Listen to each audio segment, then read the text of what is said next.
Welcome back.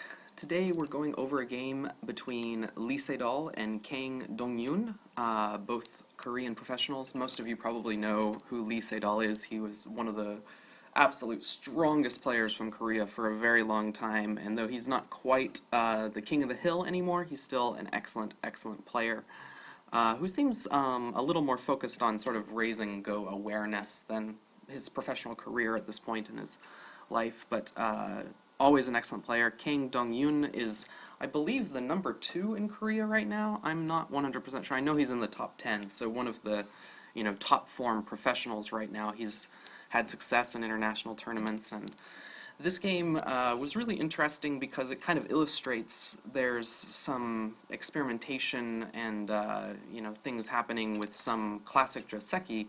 And although we don't see a new variation in this game, we see one of the players sort of showing why some changes have happened to the established patterns, or at least in recent play. And we'll see if that continues. Sometimes things, pros experiment with things for a year or two and then decide it's not really a good idea, but I will point that out when we get there. So we start out pretty straightforward, dual 4 points for white, and dual 3 4 points for black. I really like this opening for black. This is what I'm playing these days. Although I usually go for just a small knight's enclosure, just real conservative play. And Kang Dongyun goes for the micro-Chinese, which is really interesting. And I will also notice, or note that in some of the professional games that I've reviewed recently, black has, I'm just actually going to set this up.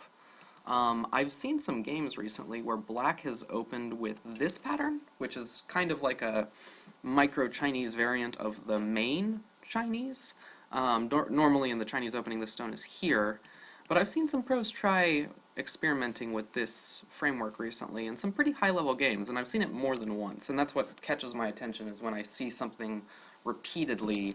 It's always kind of fun to, see what new variations might arise. And basically the logic of this is really simple. This is a little tighter towards the corner and a little looser in terms of the relationship with the star point stone. It's very easy to understand.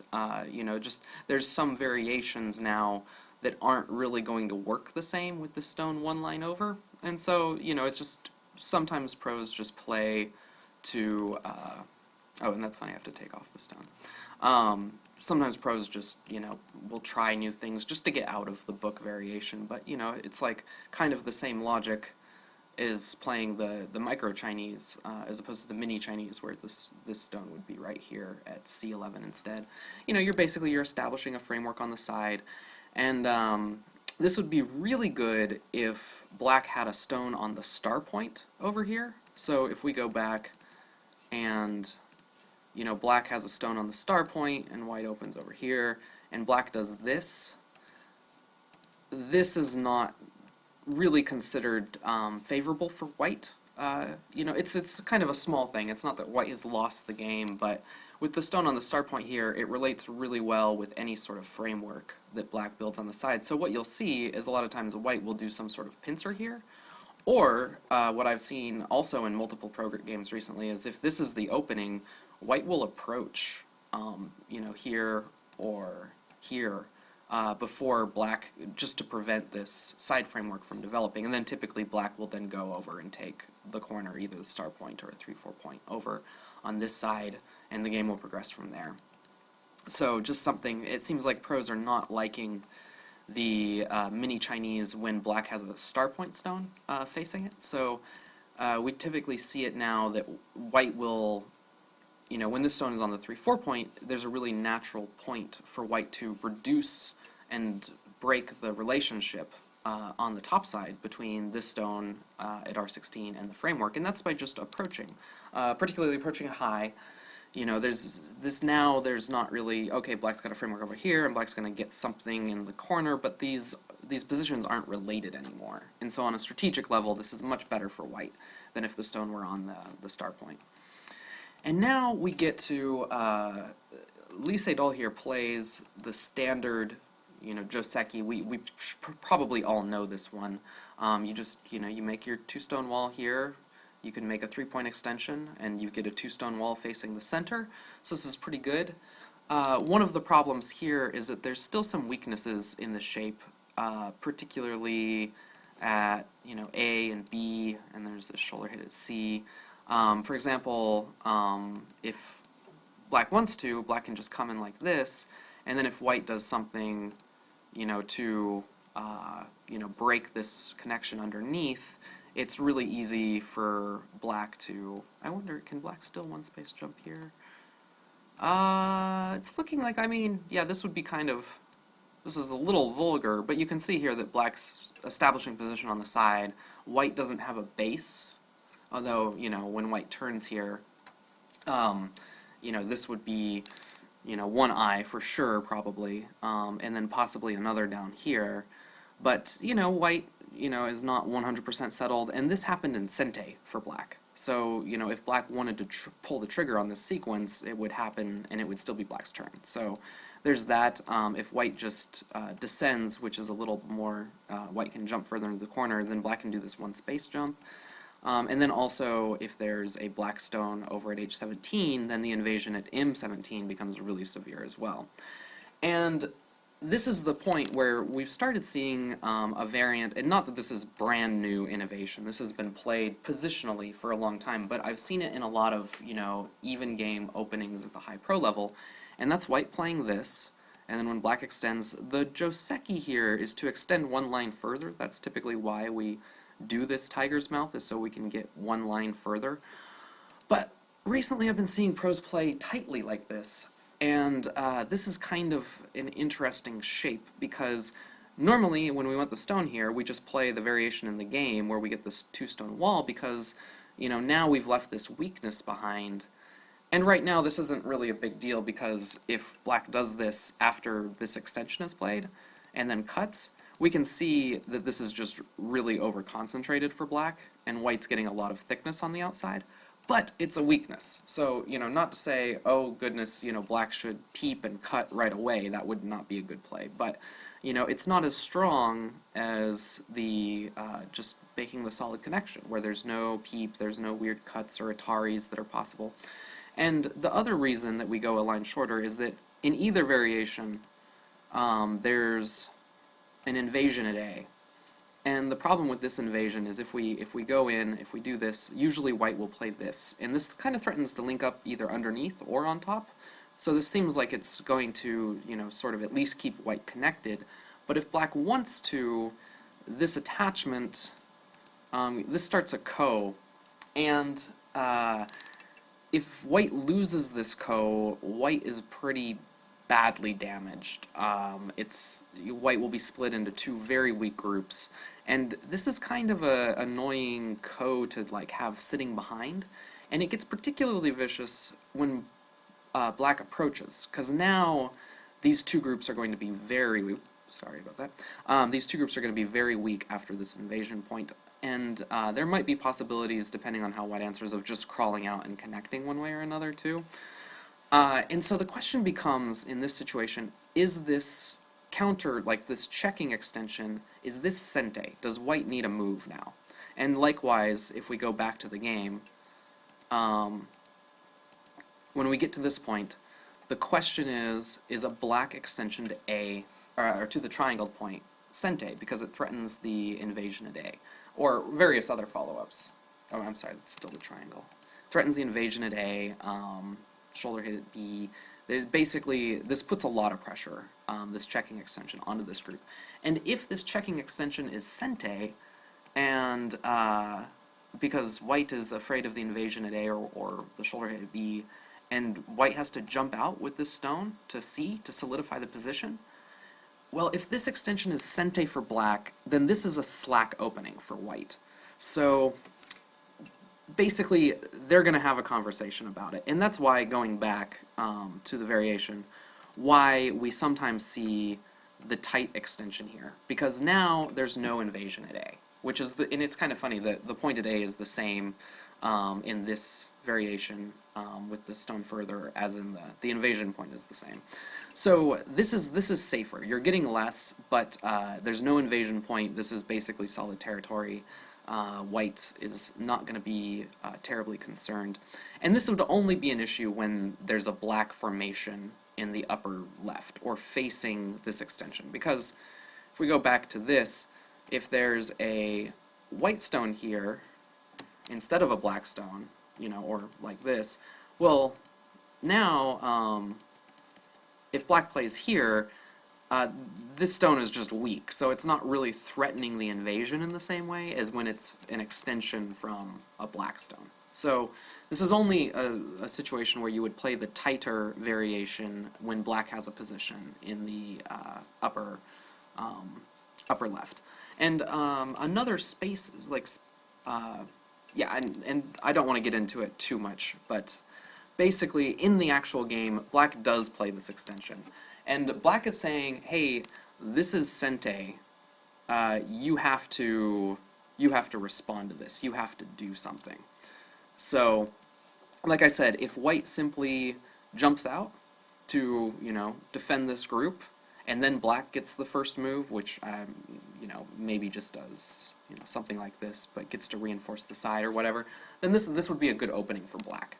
Because this is 5 stones that white played, and really only looking like, maybe, 6 or 8 points of territory, kind of, on the upper side. It's not looking like a massive, territorial triumph for white up there. And so really we just have a small group on the side, and black took a corner and got an extension and developed this corner, all in Sente, basically. So, basically, like I said, if white has to reinforce here, then this would be a bad opening for white, and choosing this joseki would be slack, originally. So white doesn't defend. White instead pincers this stone and attacks the framework on the left, and this is a nice, nice point, for breaking apart the relationship between these two stones, taking advantage of the fact that this stone is one line further, because if this stone were here, I think they would still be able to connect underneath, but now this is not going to connect these stones, because the attachments were, there's an attachment on both sides that's the same. So black goes ahead and shoulder hits right here, and basically black is saying, no, this move was Sente, you had to defend, and I'm showing you why right now. And what we can see is that, yeah,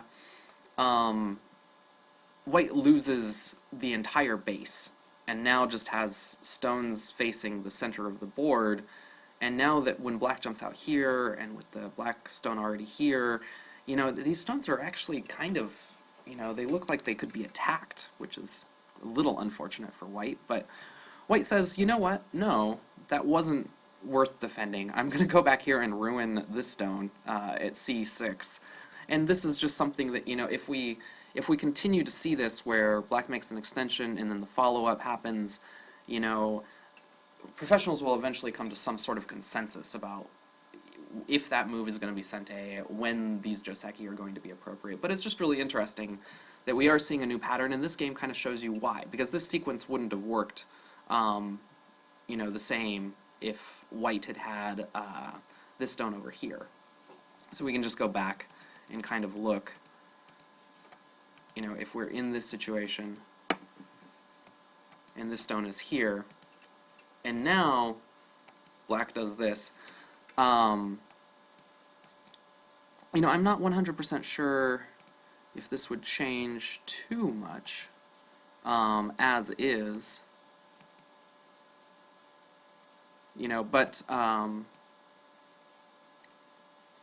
it does give white better eye shape, which is one thing to look at. That in this situation, having the tiger's mouth means that white has at least some eye shape in the center, whereas in the game, white really ends up with none. And we can see too here in this situation,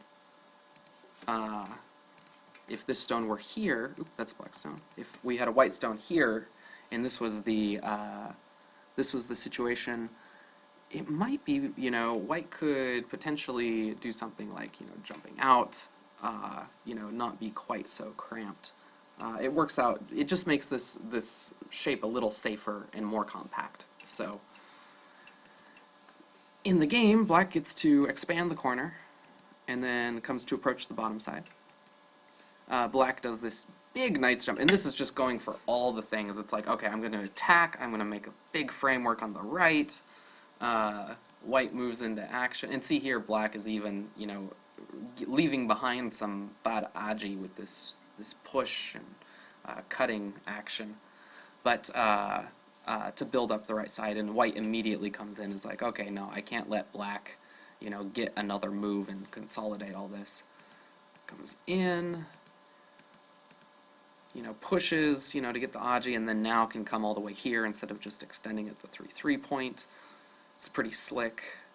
And then white comes back here, which does some very important things. One, it does give white a little bit of eye shape, and it also has a really good endgame, because, in the game, black just defends the corner over here. But later on, white will be able to do all this in Sente, which really does a lot of damage to the corner. Like, this takes a nice chunk out of black's corner territory, so good for endgame as well. And also this Hane here potentially gives white an eye on the edge, depending on the situation. White just is probing here, saying like, okay, where's the aji? Black says, well, I want the corner for sure.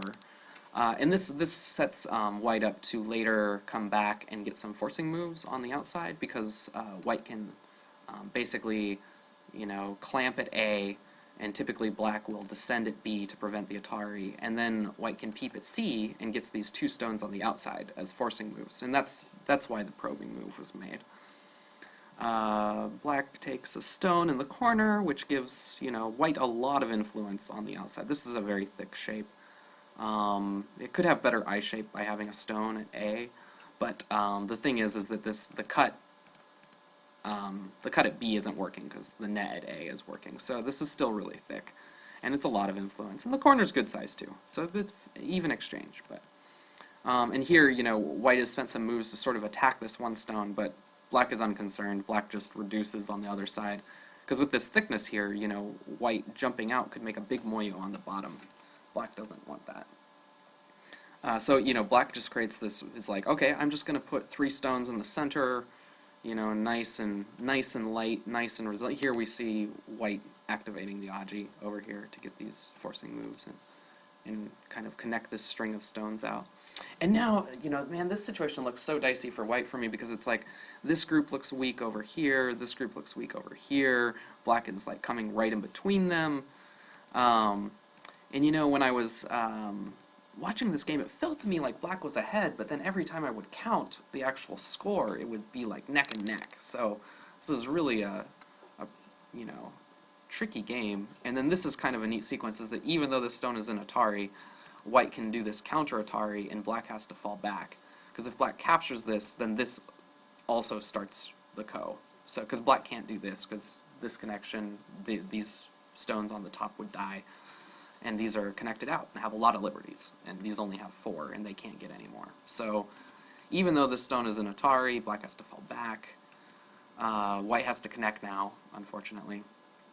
And then starts this go, or threatens to start this go. I don't remember, do they fight it right away? No, they don't even fight it right away, because now this is kind of nice for white, because white's basically saying, okay, if I need to, I can save my groups by connecting them together via ko. But, they're not terribly weak. I mean, it's kind of, this looks like an eye, and there's another eye here, possibly in Sente. Well, actually, no, I think pretty sure white would have to come back and descend here to make it, or Hane to make it a real eye. But still, there's essentially 2 eyes here. This group has a lot of room to maneuver. Black's not strong over here either. So white just says, okay, that's like my insurance policy. I'm just going to leave it behind.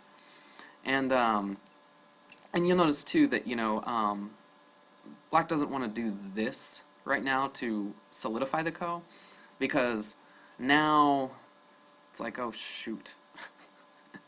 I think this would be Sente. White could do this. Maybe in Sente, and then come back here, and this is dead. So essentially, when white Hane's here, black would have to ignore to descend here to get 2 eyes, but this just destroys the corner, and this would be a kind of a collapse for black to lose, 12 points in the corner to make 4 points on the upper side and essentially be sealed in, or actually be sealed in this variation. So, instead black falls back, which allows white to connect via ko, but, it's at least white's still nominally separated. White comes into the center, which this is indirectly reinforcing the left and attacking the bottom. It's a good all-purpose move. Black says, hey, I'm just going to surround this group until you have to do something about it. White wedges, gives black some cutting points, continues attacking the lower side group. And now, this is an interesting point, because one thing when you're analyzing a ko is to look at what happens when you win, at the final situation. So before this Atari, if black was going to resolve this ko, black would just connect here. Which, in the current situation, it doesn't even, cut white, because white can just Atari like this, and there's no way for, black to entirely separate white. But, even if black had a stone here, and white does, whatever. If black just comes and connects this ko, it's kind of like, okay, you prevented white from connecting via ko. Awesome, but no real big deal. Now, after black plays this, though, white's going to start the ko. Black makes a threat, white answers, black answers. Notice now that if white makes an ineffective ko threat, black will not connect here, but will capture, and then link this group to the outside. Like, all these stones on the outside become much thicker because they're connected to a living group. So this is a much larger ko victory. Like, black is getting a lot more from winning this ko than by just connecting back here. And it's a subtle thing, but different types of kos get resolved in different ways. Sometimes you capture to resolve the ko, other times, like in this case, black is capturing to resolve the ko. But in white's case, white will just connect to resolve the ko. So for example, if black played this move and white says, that's not a ko threat, I'm just going to resolve the ko, white connects it. So in this case, white is getting a lot because it connects two weakish groups to each other, and makes black fairly thin on the outside, because now this is like a solid living shape all stretching through this area. So just something to keep in mind, that once this Atari has been played, the ko is worth more. And so we see here white coming back to say, okay, well, even if black wins this, I may be able to just live in the corner. And then black just keeps playing in the center. And this is something that'll happen, is that, black wanted to get this Atari in, which kind of precipitates this ko fight. But then when white essentially gets two eyes with this move for the group on the upper side, and so now black has got to make sure, because if black just captures the ko now, well, this group is alive. So it's like, to go back. If black captures the ko now, the group on the upper side is alive for white. So white can immediately just play something like this to connect these stones, out. And there's no way black's going to be able to separate from the lower left and the center stones. So essentially, black has to play this to keep the threat of this ko happening later alive. And white keeps playing in the center, and so now, until this group over on the left becomes threatened, this ko doesn't really matter anymore. And that's why the players leave it be for a while. So see, now, once we get to this point, now that these stones are connected and this white group is definitely separated from the white stones on the bottom and the center, white has to go back to fight the ko, to connect to stones. But notice how weak these black stones on the bottom got in exchange for this ko starting up. And again, these moves, it's actually bigger to be playing on the outside right now. So essentially taking the ko would just be gote, because the plays on the outside matter more. Because until we know what's happening on the outside, the outcome of the ko isn't that important. And here we can see after a few more moves, black's like, okay, now I know white can't connect out this way either. This is definitely a real ko. White's like, well, I'll just threaten to live. And so we continue. And again, here, it's like, whether or not this black group escapes is bigger than resolving the ko right now. So we just have both players, playing to see what's going to happen. And here, white puts this aji to use of this push and this cut. I mentioned this kind of towards the beginning of the game, so you can see what was left behind for white. And this is pretty slick, because now, if black captures this, white plays here and captures this whole area on the bottom. So what black has to do is just push through here, which lets white rescue the 2 stones. It's pretty slick. And then even comes back to capture these 4 stones, which is big. You know, so these stones are connected out now. You know, they're all alive. Black is, you know, thin over here and just gets this itty bitty little corner. But you know, black had to spend the moves to keep this group, you know, running out. And this group is still in a lot of danger. I think black expects that he'll be able to get 2 eyes with the forcing moves here, and there's still a potentiality for connecting here and escaping out. So you can see black goes into action right on the bottom, trying to get eyes. And this looks pretty successful, you know. It's like, this is, you know, if this is going to be like 7-8 points, that's pretty good. Some infighting. This all gets really tricky. We go back to the Ko, and again white's going to threaten to live on the side, which would make the Ko irrelevant. And then black realizes, like, oh, I need to actually defend the upper right here, so it's kind of interesting. And now, yeah, this is kind of a tricky situation, because if that had been able to be pulled out, you can see that black has this situation, which gives black 5 liberties, so white has to be aware that that's a possibility for black.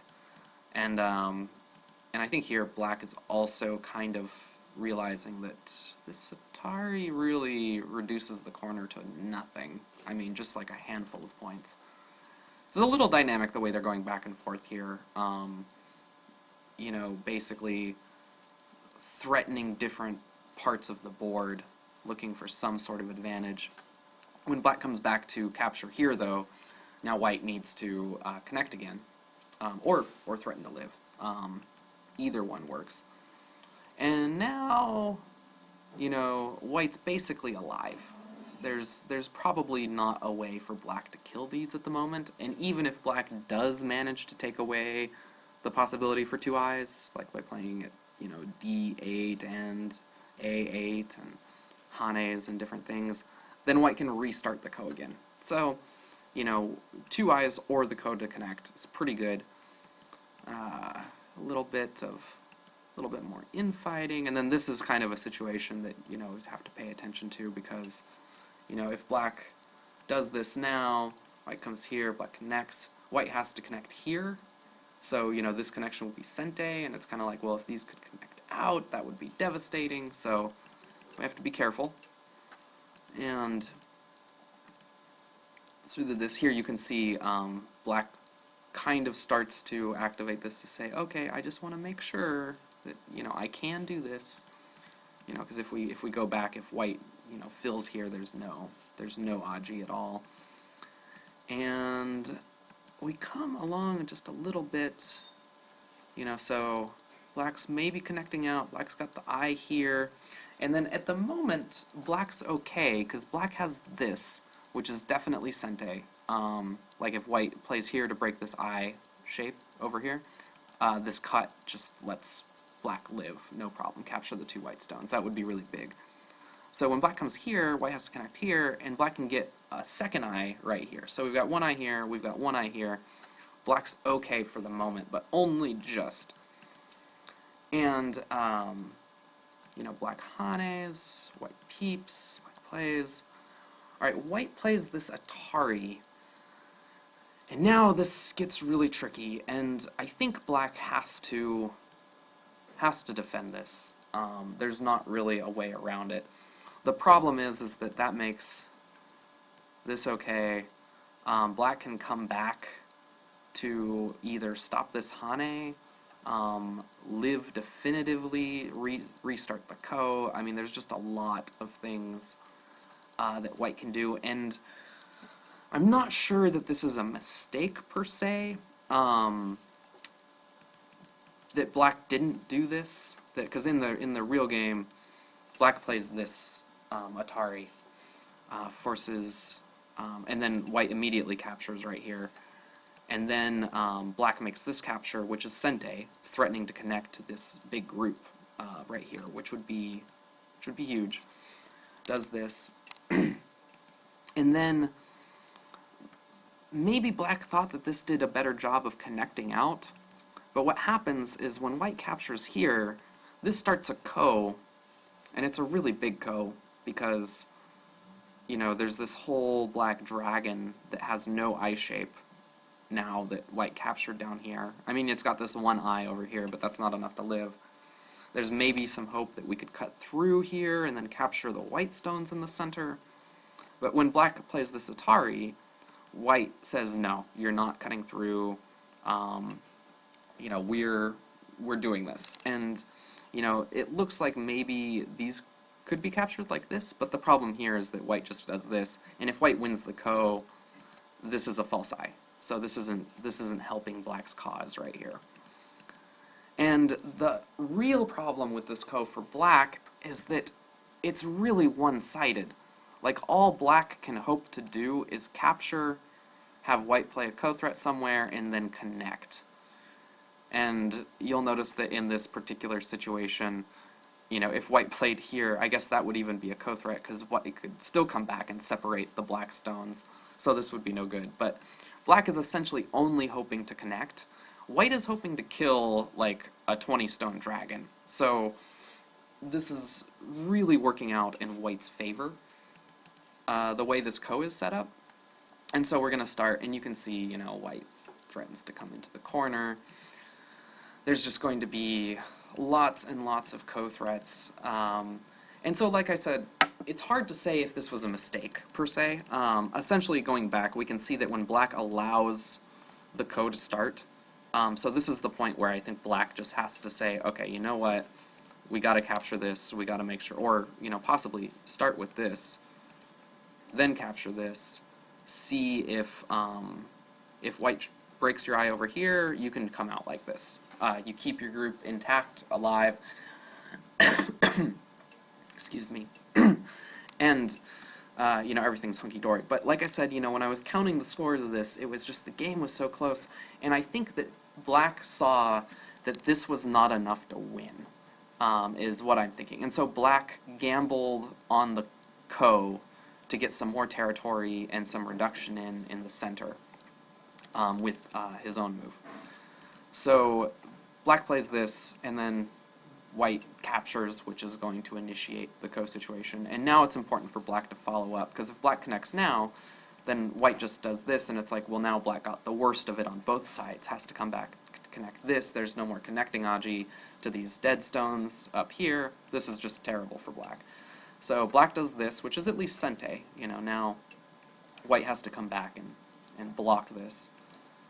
And then now black, you know, attempts to make this connection to the outside.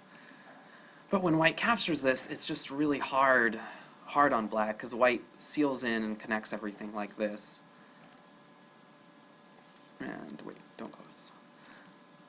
And now we're in this really one-sided ko that's going to go back and forth for a little bit. And, you know, white's just playing these, like, really basic moves, just like, yeah, you know, so I'm just going to reduce your corner, and Sente plays this. And now, I mean, this is really interesting because, you know, it looks like black is threatening to cut right here and cut off these 4 stones.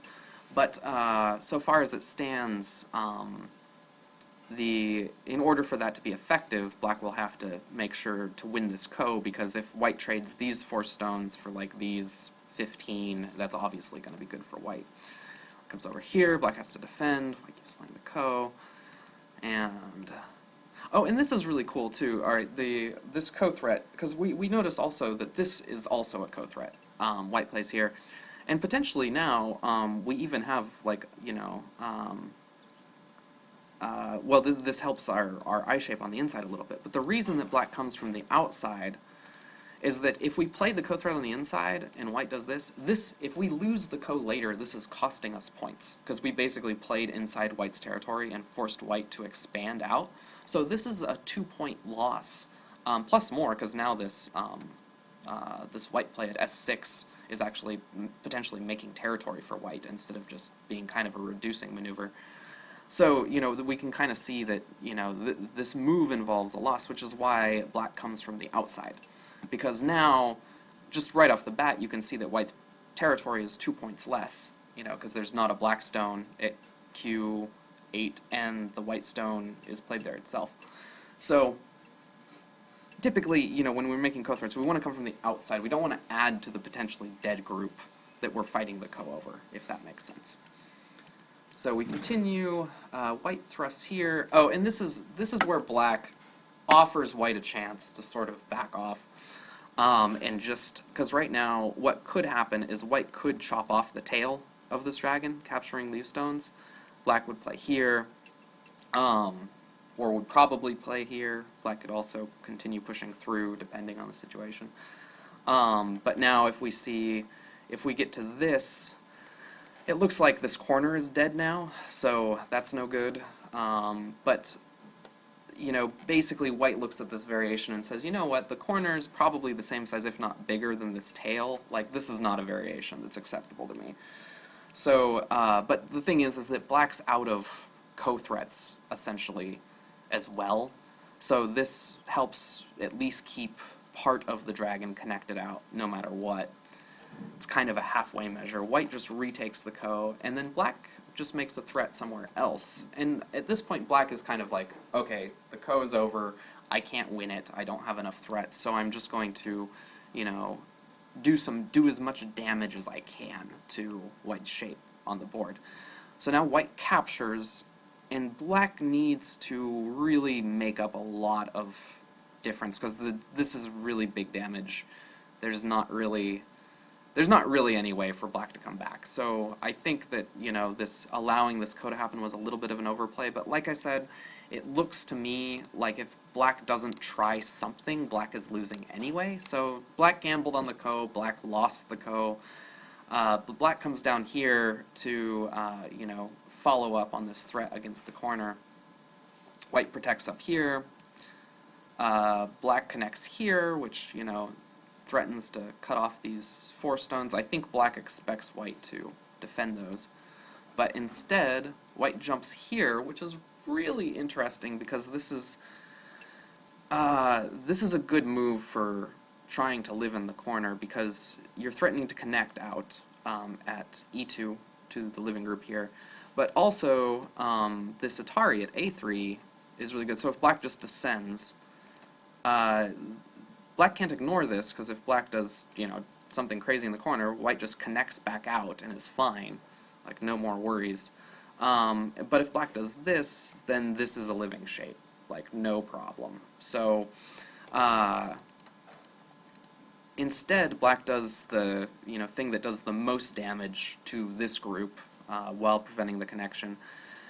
But then white plays here, and black is like, shoot, and resigns, because basically now there's no way, and I think essentially black is looking for an opportunity to resign once he loses this ko. There's not really any way for black to make up the damage of white capturing this whole group.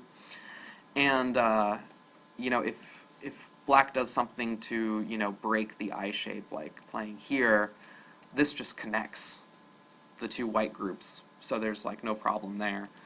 And kind of like I said before, if black does this, or possibly doing this would be a little trickier. A move here is still essentially, black kind of has to do this, and then white's just alive. So there's no way to kill the corner. This group is alive, there's no way to come back and rescue anything, so black kind of has to resign. Once we get to this position is where black throws in the towel and says, alright, I'm not going to get it.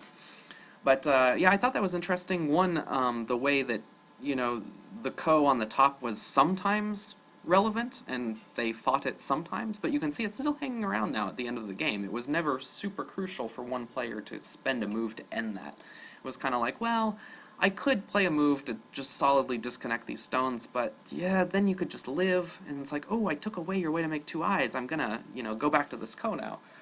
And then the way that, this one-sided ko, which is sometimes referred to as a flower viewing ko in the literature, especially from Japan, The phrase one-sided ko is much clearer to understand because we get it, it's like, oh, it's white's not risking anything and black is risking a lot. I think the term flower viewing ko is that it comes from Japanese books where the idea is that the ko is as pleasant as going to a flower viewing for one of the two sides. And that it's one of the, less clear Japanese go terms, but that's not terribly important. It's kind of poetic too, so I kind of like it. Anyway, I hope you enjoyed that game between two of the best players. Lee Sedol's kind of the previous generation, but still one of the best players in Korea. And like I said, Kang Dongyun is one of the. I think he's the number 2, but don't hold me to that. I know he's in the top 10 top-rated professionals in Korea at the moment. So, really exciting game. And then you could kind of see at the very beginning this argument over whether this extension is sente or not, with black saying, no, this is sente, you need to answer me. You ignore me, I'm going to follow up, you're not going to like it. And this is the reason that this shape has, we're seeing some new variations with this joseki, where white plays a tiger's mouth and then the short extension instead. And, here I wondered too, if it was the tiger's mouth, if you could just answer underneath and then take sente. That seems doable as well. Just answer once underneath, that comes here, and then take sente again. The damage wouldn't be too big. But something to definitely check out and look at, and yeah, I hope you enjoyed that. Thank you for watching.